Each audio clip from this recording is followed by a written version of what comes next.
জাহাঙ্গীর ক্যান্সারে আক্রান্ত। জানতে পেরেই তালাক দিয়ে চলে যান স্ত্রী।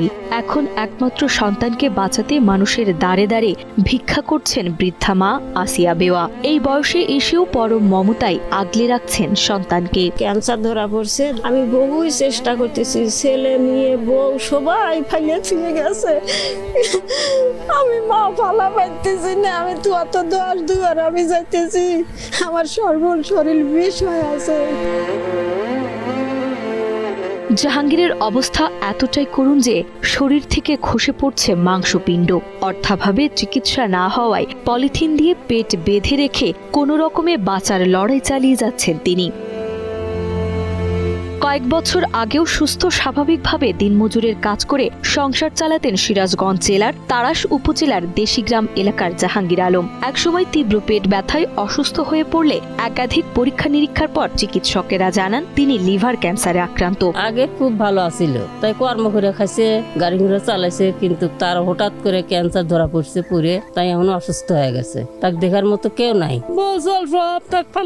চলে গেছে। ক্যান্সারের কথা শোনা মাত্রই স্ত্রী সন্তান ছেড়ে যায় জাহাঙ্গীরকে। এরপরেই পুরোপুরি একা হয়ে পড়েন তিনি। অসুস্থতার কারণে ধীরে ধীরে কাজ করতে না পারায় বন্ধ হয়ে যায় তার আয়ের পথ। চিকিৎসার জন্য প্রয়োজনীয় অর্থের অভাবে নিয়মিত চিকিৎসা করানো সম্ভব হয়নি।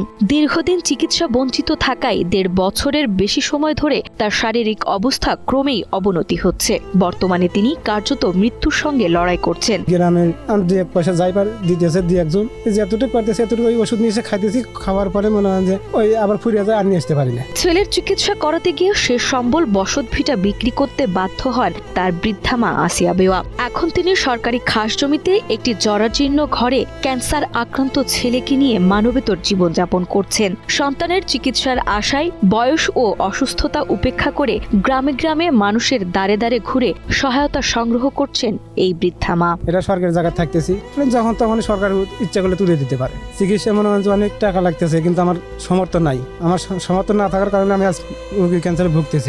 উনি অত্যন্ত একজন গরিব পরিবারের মানুষ, তো ওনার চিকিৎসা খরচ চালাতে গিয়ে সেই পরিমাণ অর্থ তার যোগান দেওয়া সম্ভব হচ্ছে না। চিকিৎসা বঞ্চিত এই মানুষটির পাশে সারাক্ষণ থাকেন তার বৃদ্ধা খালা জোবেদা খাতুন। পাড়া প্রতিবেশীরা নিজেদের সামর্থ্য অনুযায়ী সহযোগিতা করলেও তা প্রয়োজনের তুলনায় খুবই অপ্রতুল।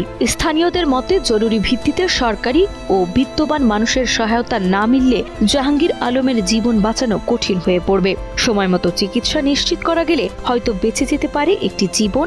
এই আশাতেই দিন কাটছে অসহায় পরিবারটির। খুব অসুস্থ, আপনারা দেশবাসী সবাই যদি মিলে তাহলে ভালো করেন, তাই চলে ফিরে মাসের মতো ওটা বসে করে পারবি, খাইবার পারবি।